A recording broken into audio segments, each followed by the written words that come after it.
There was a Republican presidential candidate debate and a Democratic presidential candidate debate within about 1 week of one another recently. Bob, did either of these debates help you narrow your choice on who you're going to vote for? You mean for president? Yeah. Well, you know, I did watch. I did actually, and there were three if you count the A team and the B team, and then Democrats. Well, that's true. I did watch all of them. I think that my mind is firmly made up to say I still have to wait. Because, you know, as much as I love some of the things that are said at some, and I honestly, frankly, the B team debate was better than the A team debate. There's more substance. I think it has been consistently. Yeah. And I wouldn't exactly call the Democratic debate a debate because it was more of a town hall type meeting kind of a thing where, you know, they weren't standing up there arguing at each other or about each other. They were interviewed on a one-on-one basis. So, Okay. So I wasn't, I didn't like anything that was said there because everything was still Bush's fault. You know, and That story's really getting old, don't you think, I Emily? don't know when. I mean, I'm wondering if 100 years from now, if people are going to say, "Well, this happened today, and it was Bush's fault." Probably so. Emily, what do you think? I don't know if we watched different debates, but I thought the Democratic debate was a good debate. Of course you would. Of course I would, I guess. But I teeter on the line of both, but they're not up there arguing and pointing fingers. Well, they didn't and give him a stuff. chance to. Well, That's the problem. I mean, face it, these debates have been set up so far, and actually the Fox News debate was better. Business debate was better. Yeah, Fox Business. Because, you know, they actually asked pertinent questions of the Republican candidates. Well, and they almost had to on the tail of the previous Oh my God. NBC debate, which Yeah. was a complete debacle. You know, the reality of the matter is, and I get very depressed watching the A-team Republican debate because you have Trump, who is a very interesting character. He's certainly not a stupid person. He's a very intelligent person, speaks off the cuff, has no real platform. So I don't really understand exactly what he's going to get elected on, aside from just his ego. And then America you great have again. Ben Carson, Yeah. who I am honestly at a loss to understand, unless he is an idiot savant, how he was a brain surgeon.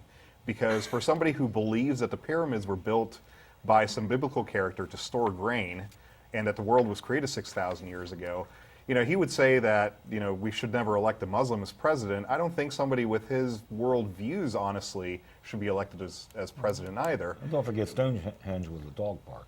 Was it? Wouldn't be surprised. I wholeheartedly agree. He also made the slavery comment about Obamacare was the worst thing since slavery and 9/11. Like, come on. Well, where do you? I know, it's absolutely ridiculous. Now, I think some of the lower tier candidates actually have better, and by that I don't mean Ted Cruz. I mean, you know, I think Marco Rubio. He came out very Kasich. good. I mean, he really came off very good. Who did?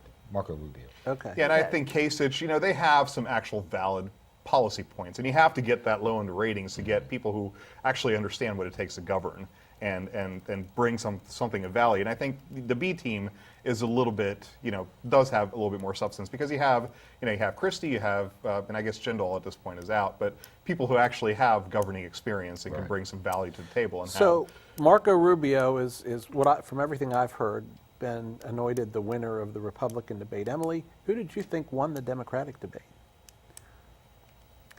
I think Hillary Clinton wins every time, only because of who she is. She has been honed to be exactly what she's being right there. I mean, she's spent her life in politics.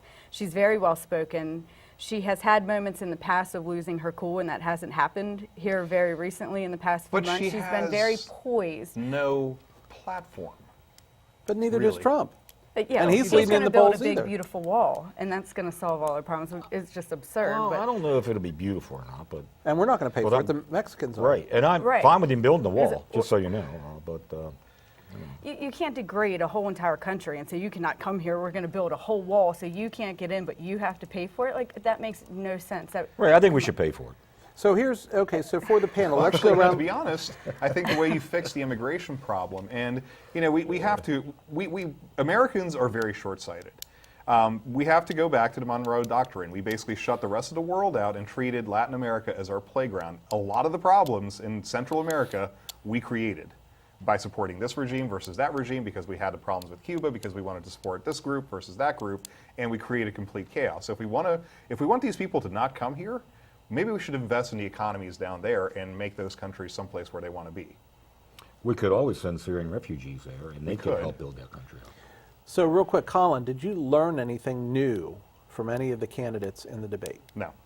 And that's, I think, the biggest criticism I would have for our political system is it's not geared towards anything other than a popularity contest and almost like a gladiatorial match to bring ratings, And unfortunately. isn't that what we're seeing? Hillary Clinton versus Donald Trump, the two popular candidates. Now, granted, I think Donald, in addition to being the well-known candidate, the popular candidate, is also the candidate that is speaking some things that the American people want to hear. I don't know that he has any possibility to follow through on any of them, but he's saying things that are connecting with the voters, in my opinion. Did you learn anything, Emily?